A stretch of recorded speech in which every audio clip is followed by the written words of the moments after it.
Assalamualaikum warahmatullahi wabarakatuh.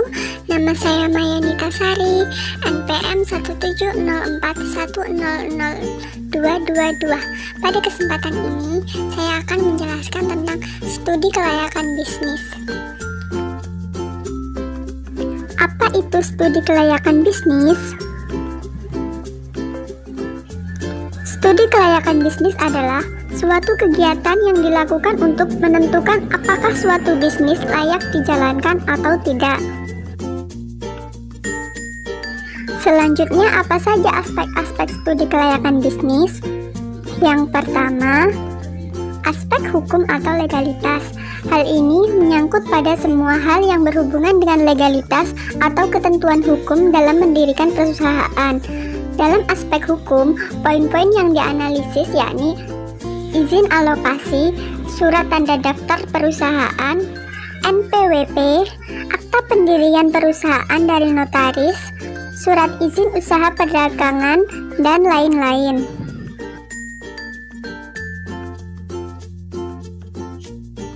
Yang kedua, aspek ekonomi dan budaya. Dari sisi budaya, studi kelayakan akan menganalisis bagaimana perusahaan mempengaruhi adat istiadat di daerah sekitar. Dari sisi ekonomi, analisis yang dilakukan yakni bagaimana perusahaan berdampak pada tingkat pendapatan per kapita di wilayah tempat perusahaan didirikan.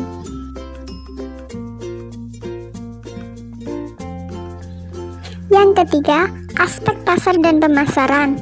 Ada beberapa hal yang harus diperhatikan yakni potensi pasar, jumlah konsumen, daya beli masyarakat, segmentasi, situasi persaingan di industri tersebut, dan lain-lain.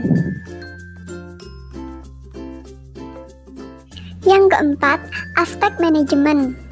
Aspek ini berkaitan erat dengan operasional perusahaan, baik itu pembangunan maupun pengembangan. Dari semua aspek yang dianalisis, aspek manajemen memiliki cangkupan yang sangat luas. Hal ini dikarenakan semua hal yang berhubungan dengan operasional perusahaan ikut ke dalam kategori aspek manajemen, mulai dari manajemen sumber daya hingga finansial perusahaan.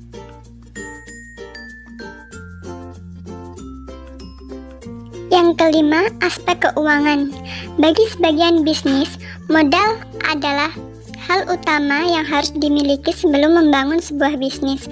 Maka dari itu, aspek keuangan menjadi hal yang menentukan bisnis Anda berjalan lancar atau tidak ke depannya. Proses penganggaran adalah hal yang harus dilakukan jika Anda ingin melakukan perencanaan bisnis yang matang. Yang keenam, aspek sumber daya manusia. Perencanaan SDM merupakan proses perencanaan sistematis untuk memaksimalkan sumber daya manusia sebagai aset utama perusahaan. Tujuan dari perencanaan SDM ini adalah untuk memastikan kesesuaian antara tenaga kerja dan pekerjaan, baik dari segi jumlah maupun kualitas yang dibutuhkan. Sekian yang dapat saya sampaikan, semoga bermanfaat bagi kita semua. Matur nuwun.